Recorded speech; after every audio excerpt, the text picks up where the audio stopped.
Being a father is a pretty cool thing, isn't it? Let's talk about why people want to be a father in the first place. Why is that a drive of humanity? Or to be a mother, for that matter. Why do people crave procreation? Why do they want to bring a life into this world? People have different motivations, but I think a huge motivation that is driving people to procreate is based on a weird, illogical idea. The idea of leaving something behind, of spreading your genes into the gene pool. People get this idea that that makes them immortal. That by leaving children, that they're going to stay alive in a sense through their child. This has also been called symbolic immortality. And I do not understand this. I think it's a very ridiculous, illogical idea. Because let's face it, we are not our children. We hear all the time, we hear the idea of, leave your legacy to your children. And what the heck are people talking about? It makes absolutely no sense. When we have a child, they have a completely different brain. And when you, as the father or mother, die, and if you cease to exist after you die, what the heck did it even matter if you left a child behind after you died? It's not going to be of any benefit to the deceased person. There's no benefit at all to them. So let's talk about that. Why are people clinging to this irrational idea that they can be immortal by having children? Just think about that. That is weird, isn't it? It's strange because I think a lot of this has to do with death and the desire to have a meaningful life in spite of death, right? Because people think, they're thinking, I'm going to die. I got to have a meaningful life. I got to leave something behind. But it's a complete irrationality because you cannot have a meaningful life in spite of death. Death would remove all the meaning your life ever had. But people cannot just admit this to themselves because it's too horrible. It's just the mind has to protect itself from such a horrible truth. So people deny the reality that their life is meaningless if they die and cease to exist. Basically, if you die and cease to exist, you lost every bit of value that you ever had. You lost everything that was important. You lost literally everything.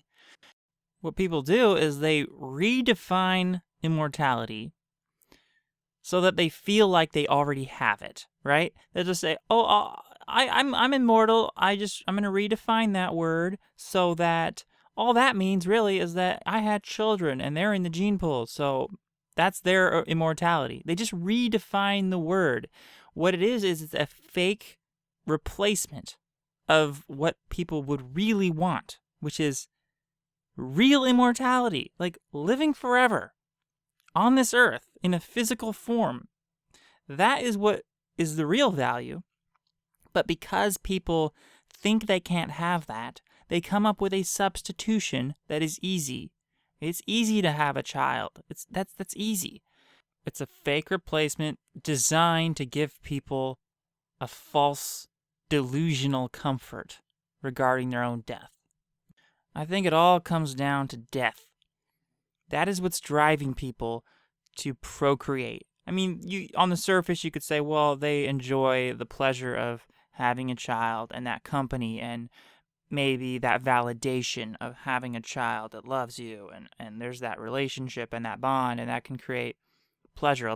It's a generally a pleasurable experience to have a child for some people, not everyone. But I think the deeper reason why people want to have children is because somewhere in their psyche, they get the idea that they can somehow continue living through their children in a symbolic sense.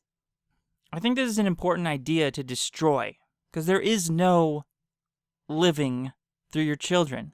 That is a ridiculous idea that makes no sense. You cannot live through your children. So here's my message to all the fathers out there. So if you're a father, you've had children, get rid of this weird idea that you might have if you're like most people. Get rid of the idea that having children or leaving something for your children has any value. It doesn't. There's no value in that for you as an individual. I mean, I have to qualify that statement. There's no value in having children if you end up dead in the ground. So I just found this YouTube video that shows this guy's desperate attempt to make sense of his life and have his life be meaningful, even though he thinks he's going to die. And, he's talking about leaving something to his children and how that's going to make him remembered. And it's just this idea of symbolic immortality that people are obsessed with because they don't think they can actually live forever. There comes a time when you want to leave something. Like, I've got 2 children, and they're both under 10. And I know there will be a time when I am no longer here. And my life, right now, will be forever remembered. And I say that because, not out of arrogance, but like, the gifts or the way that we are remembered are by the gifts that we leave our children. Okay, and by that I mean, what do you have? Do you have something that you want to leave to your children, however old they are? Something that like you want to have them remember you? It does not matter what you leave your children or if you have children at all, if you die. So the focus should be on not dying, on making sure that you can live forever. That's where all the focus should be. That should be the goal then for you as a father, to cure aging and live forever in your own self. Your own brain should live forever. Value yourself. There's this idea that's pushed on us of self-sacrificial altruism. We're told that we should be okay with dying as long as we can leave something after we're dead, or have a child, that we've done a good deed by having a child. We've given another life into this universe. So it's your time to go now. You're dead. You get old and die, and then let your children take on the next generation. This is an evil idea that we should sacrifice our own life. We should be content with death just because we've left something behind. It's silly. We need to be a little bit more selfish, have a self-interest in our own life. It's just a matter of time until we cure aging. The real issue is, will it happen in time for you? And let's make it happen in time for us. Let's make it happen in time so that we don't have to die, so that we can preserve the value that we have, our life, our experiences, our consciousness. Consciousness is the greatest value of everything. And the greatest resource of all is more time to just stay alive. That's the greatest resource you're ever going to have. It's just more time on this to be alive. That's what matters. Time is the single most precious commodity in the universe. And if you love being alive, why should it ever end? Why should you ever want to die? Seems to me, and many other people who consider themselves fans of eternal life, that if life is good, more life is better. And eternal life is the absolute best. It's the absolute good, is to get to live forever.